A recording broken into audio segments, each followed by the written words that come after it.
യുകെയിലേ നമ്മൾ വേറെ കോഴ്സൊക്കെ എടുത്ത് പഠിക്കാൻ വരുമ്പോൾ നമുക്ക് മെയിനായിട്ടുള്ളൊരു കൺസേൺ ആണ് ഇവിടെ പ്രസൻറ്റേഷനും കാര്യങ്ങളൊക്കെ വന്നു കഴിഞ്ഞാൽ എന്ത് ചെയ്യും എന്നുള്ളത്. കാരണം കൂടുതലും പ്രാക്ടിക്കലാണ് ഇവിടെ.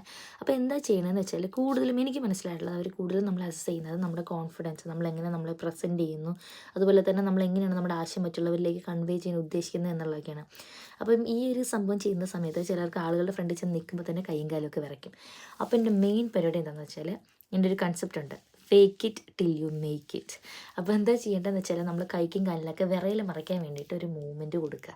അതുപോലെ നമ്മുടെ ഓഡിയൻസിൽ എത്രയൊക്കെ ശ്രദ്ധിക്കാത്ത ആളുകളുണ്ടെങ്കിൽ നമ്മൾ ശ്രദ്ധിക്കുന്ന ഒന്നോ രണ്ടോ ആളുകളെങ്കിലും ഉറപ്പായിട്ടുണ്ടാവും. അവരെ നോക്കിയിട്ട് കാര്യങ്ങൾ പറയാനായിട്ട് ശ്രമിക്കുക. ഇനിയിപ്പോൾ നിങ്ങൾക്ക് എന്തെങ്കിലും പെട്ടെന്ന് മറന്നുപോയി പോസായി നിൽക്കുകയാണെന്നുണ്ടെങ്കിൽ ടെൻഷൻ ആവാതെ ഒരു 2 സെക്കൻഡ് പോസ് ചെയ്തിട്ട് നന്നായിട്ടൊന്ന് കാമായിട്ട് ശേഷം നമ്മൾ കണ്ടിന്യൂ ചെയ്യുക എന്നുള്ളതാണ്. അപ്പോൾ ഇതുപോലത്തെ നിങ്ങൾക്ക് എന്തെങ്കിലും ടിപ്സൊക്കെ അറിയണമെന്നുണ്ടെങ്കിൽ താഴെ കമൻറ്റ് ചെയ്യാം കേട്ടോ. ഞാനും പഠിക്കട്ടെ. ഇങ്ങനെയൊക്കെയാണല്ലോ നമ്മൾ അങ്ങോട്ടും ഇങ്ങോട്ടും പറഞ്ഞ് പഠിക്കണത്. അപ്പോൾ അടുത്ത വീഡിയോയിൽ കാണാം. ബൈ.